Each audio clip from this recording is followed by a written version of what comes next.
What's up, y'all? So we back with another one, man. Look, we 61 days out, man. 61 days into the big fight. Errol Spence, Terence Crawford. And it's up and it's stuck, man. So look, check it out, man. I wanted to talk about this interview Terence Crawford did on $1 Million Worth of Game or whatever. And man, it was a good interview, you know. Terence Crawford, he actually showed personality. This is the first time that he really was in an environment where he felt comfortable to me. So it was actually a good interview or whatever. I like Terence Crawford, man. I like him outside the ring. I like him in the ring and out the ring, but I mean, as far not as far as like the politics and you know the business that he choose to take. You know, I don't like that part of Terence Crawford or whatever, but outside the ring, he a cool dude, man. He seemed like a cool dude. He seemed like he down to earth, you know. He from the Midwest too, as you can see. I'm from Kansas City, so I'm a Midwest dude too. So, you know, we kind of got that going. So I actually fuck with Terence Crawford. But man, I wanted to talk about some of the stuff he said in the interview, man, because it wasn't it, man. It wasn't it at all. Like, he pretty much was trying to say that because, I mean, Gilly had brought up Resume, and he had told him that he believed that Errol Spence fought the better competition between them two. And Terrence started trying to, like, dissect the Errol Spence resume. So, I mean, let's just get into it, man, because I got a lot on that, man, because it's crazy. It's like, man, we really know what's going on. Like, bro, he really ain't fought nobody for real at the welterweight division. And he tried to put that jacket on Danny, and it's like, y'all really in the same situation. But so check it out, man. First, let's talk about the common opponents, because that's what he really was on. He was like, look at what I did to Sean Porter and Kell Brook, and look what Earl did to Sean Porter and Kell Brook. So first, let's start with that, and then we can get into the Danny situation. But everybody know in boxing, it's not who you fight, it's when you fight them. I mean, it's who you fight and when you fight them. You know what I mean? Because if you fight a elite fighter or a fighter that's at the top of the division or whatever, if you fight them past their prime, it's just a name at that point. So that's pretty much how I look at Sean Porter and Kell Brook on Terence Crawford's resume. I just look at them as a name. But let's really break it down. First, let's talk about Kell Brook. When Errol Spence fought Kell Brook, he fought Kell Brook in 2017 for his first world title.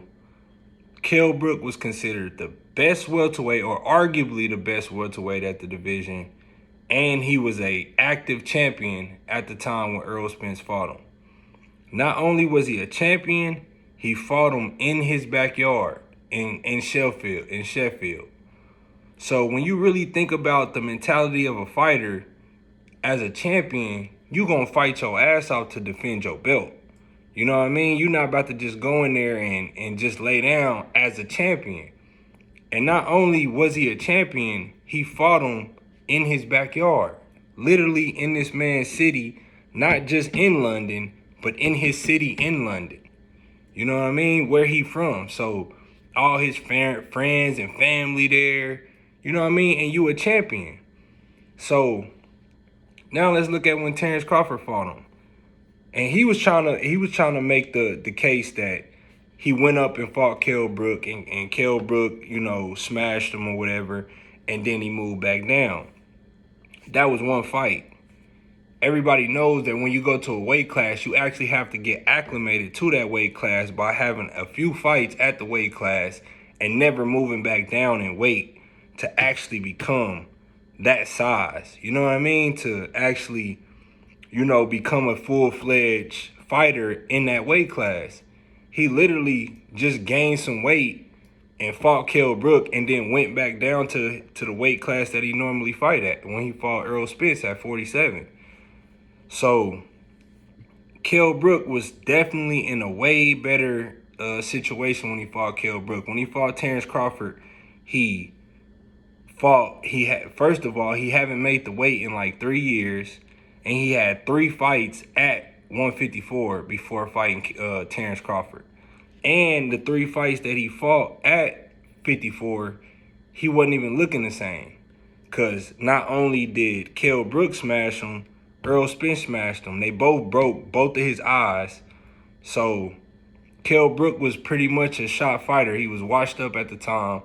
Terence Crawford fought him like 3 or 4 years later. He wasn't a champion. You know what I mean? It wasn't in his backyard.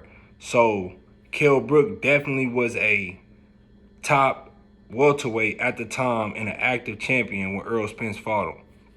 So now let's look at Shawn Porter. Shawn Porter was a champion at the time. They was when he fought Earl Spence, they was unifying. They both brought a belt to the table, and they was unifying. And the same situation that I was saying for Kell Brook applies to Shawn Porter, because Shawn Porter's a champion, and he's fighting for another belt. So you're not finna go in there and just lay down when what's at stake. You know what I mean? And not only was he a champion and fighting for Earl Spence belt too, they was unifying. This dude was considered the boogeyman. Earl Spence was considered the boogeyman at the division, and everybody was saying that y'all was him, Danny Garcia, and Keith Thurman was running from Earl Spence. And they in interviews saying like, nah, we not scared of this dude. When it's his time, we'll fight him. Stuff like that. So it was already in their mind that people was looking at Earl Spence like we scared, like they was scared of him. You know what I mean? So that gave him even more motivation to go out there and beat Earl Spence. Now let's look at when Terence Crawford fought him. Terence Crawford fought him 2 years later. He was on the verge of retirement. That was literally his last fight. He was on the verge of retirement. Hold on. Before I even get into that, let's talk about when Earl Spence fought Shawn Porter. He also just fought Ugas in March of the same 2019. Then he turned around and fought Earl Spence in September. So he was active. He was an active fighter. You know what I mean? He was a champion and he was active. Now let's talk about when Terence Crawford fought him. When Terence Crawford fought him, he was on the verge of retirement. He haven't had a fight. He was inactive. He was like over a year inactive. You know what I mean? And because him and Terence Crawford the whole time, before they even fought, they was contemplating fighting because they was friends. You know what I mean? So it's like, what Shawn Porter do you think is going to show up to fight? And his pops, which is his trainer, Kenny Porter, was saying, oh, Shawn Porter is not, he ain't been training, he ain't been training right. He ain't been listening to me. He been taking days off in camp, and he just didn't have a good camp. You know what I mean? And when you looking at how he fought, even if you look at the fight, when he fought Earl Spence, it looked like a way better Shawn Porter. And you can't, I'm not even trying to judge, oh, Terence Crawford just made him look that way. No, look at the shape that he was in. Shawn Porter and Earl Spence threw way more punches in a fight than Terence Crawford and Shawn Porter did in a fight. Then Earl Spence knocked Shawn Porter down in the 11th round with a clean, short hook, put him down right on the chin. And Shawn Porter got right back up and fought his ass off the rest of that round. So people gonna hear that and say, oh, Terence Crawford just hit harder than him. When Terence Crawford hit him, he didn't get back up. No, it's not about who hit harder. When you a fighter and you an actual pro boxer, you know it's about how you place your shots. Earl Spence hit that man directly on the chin, and he got right back up and fought his ass off. That's a testament to Shawn Porter's conditioning for that fight.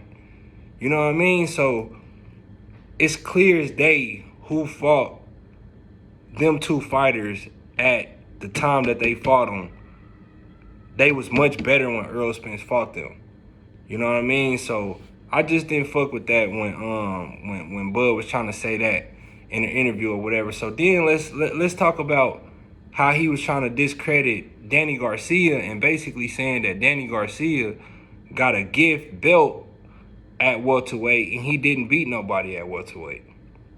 So he pretty much said that all the credit that Danny Garcia got when he got to the welterweight division was from what he did at 140.